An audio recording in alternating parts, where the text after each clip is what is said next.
নওগাঁ জেলার নেয়ামতপুর উপজেলাধীন ৮ নং বাহাদুরপুর ইউনিয়নের গতরাত্রে চাঞ্চল্যকর একই পরিবারের 4 জনকে হত্যা করা হয়েছে। আপনারা তার দৃশ্য দেখতেছেন। এখানে ভয়াবহভাবে তাদেরকে হত্যা করা হয়েছে, গলা কেটে। স্বামী স্ত্রী ও 2 সন্তানকে হত্যা করা হয়েছে। স্বামীর বয়স 32-33 বছর। আপনারা ভিডিও দেখতেছেন। ভয়াবহভাবে রাত্রেবেলা তাদেরকে হত্যা করা হয়েছে। কে হত্যা করেছে এখনও সেই রহস্য উদ্ঘাটন করা সম্ভব হয়নি, এটি চলমান রয়েছে। আপনারা দেখতেছেন এখানে 3 জায়গায় তাদেরকে হত্যা করা হয়েছে।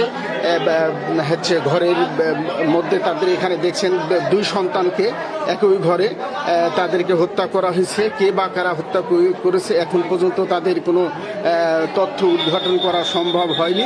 নিয়ামতপুর থানা পুলিশ এখানে তদন্ত করতেছেন। কি ঘটনা ঘটবে পরবর্তীতে হয়তো আমরা জানতে পারবো। এখানে 4 জনকেই স্বামী এবং স্ত্রীকে একইভাবে গলা কেটেছে এবং 2 সন্তানের কাটার ধরনও একই রকম এখানে উপলব্ধি করা গেছে।